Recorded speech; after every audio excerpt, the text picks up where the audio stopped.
سورہ احزاب آیت نمبر 49۔ اعوذ باللہ من الشیطان الرجیم، بسم اللہ الرحمن الرحیم۔ یا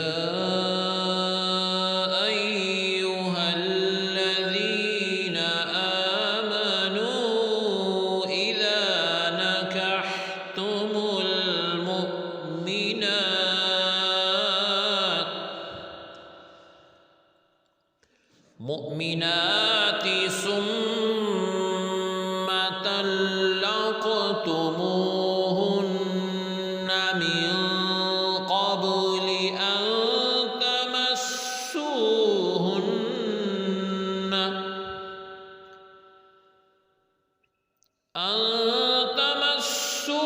تمسوهن فما لكم عليهن من عدة تعتدونها فمتعوهن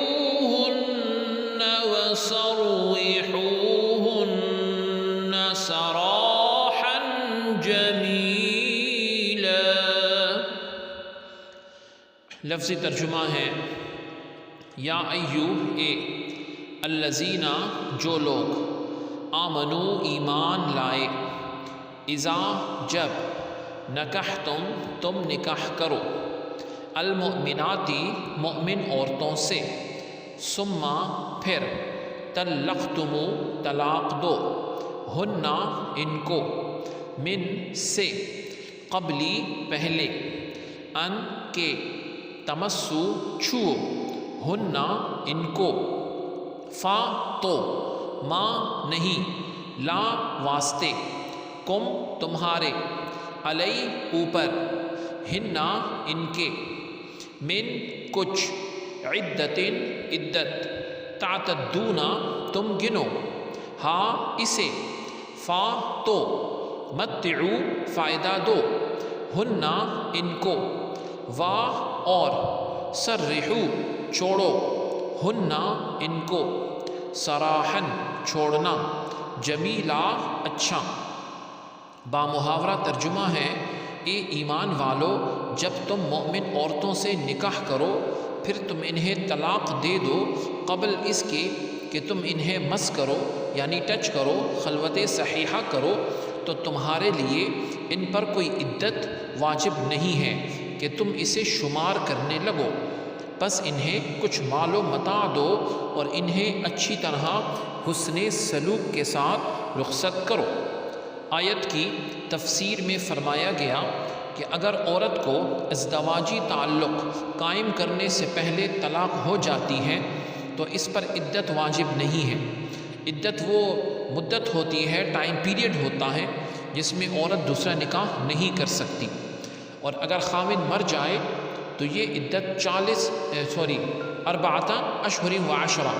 یعنی 4 مہینے اور 10 دن ہے، اور اگر طلاق دے دے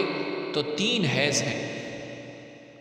تو خلوت صحیحہ یعنی قربت حق ادا کرنا یہ اس کے حکم میں، اور اگر خلوت صحیحہ ہو گئی یعنی حق ادا کر دیا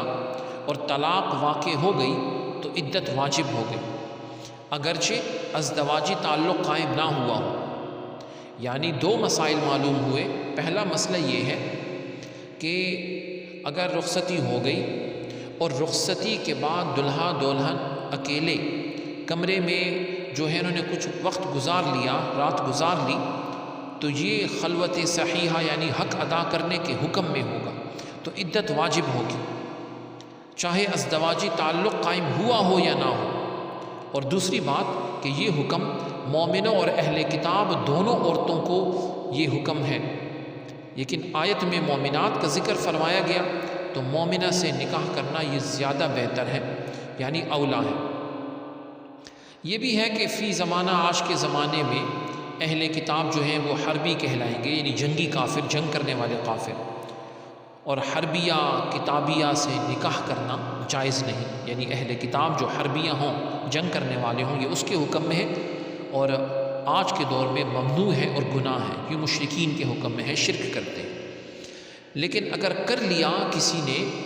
تو نکاح ہو جائے گا لیکن ممنوع ہے، یعنی مکروہ ہے، کراہت ہے، ناپسندیدگی ہے۔ اور یہ حکم بھی اس وقت ہے کہ واقعی کتابیہ ہو، یعنی اہل کتاب میں سے ہو، اس کے احکام کے مطابق چلتی ہو، لا مذہب نہ ہو، دہریہ نہ ہو، جو کسی مذہب کو نہیں مانتے، ان سے تو نکاح ہوتا ہی نہیں۔ پھر حکم ہے فمتعوہن، انہیں کچھ فائدہ دو۔ فائدہ پہنچانے سے مراد یہ ہے کہ اگر عورت کا حق مہر مقرر ہو چکا تھا تو خلوت سے پہلے، یعنی تنہائی سے پہلے، طلاق دینے سے شوہر پر آدھا مہر واجب ہوگا، اور اگر مہر مقرر نہیں تھا تو ایک جوڑا دینا واجب ہے، جس میں 3 کپڑے ہوتے، شلوار قمیض اور ساتھ دوپٹہ ہوتا۔ پھر اس کے بعد حکم ہے وَسَرِّحُوهُنَّ سَرَاحًا جَمِيلًا، اور انہیں اچھے طریقے سے چھوڑو۔ اچھی طرح چھوڑنا یہ ہے کہ ان کے حقوق ادا کر دیے جائیں اور ان کو کوئی نقصان نہ دیا جائے اور انہیں روکا نہ جائے، کیونکہ ان پر عدت نہیں ہے، یہ فوراً دوسرا نکاح کر سکتی ہے۔ سبحانک اللہم و بحمدک، اشہد ان لا الہ الا انت، استغفرک و اتوب الیک، وصلی اللہ تعالی علی خیر خلقہ محمد وعلی آلہ و اصحابہ اجمعین برحمتک یا ارحم الراحمین۔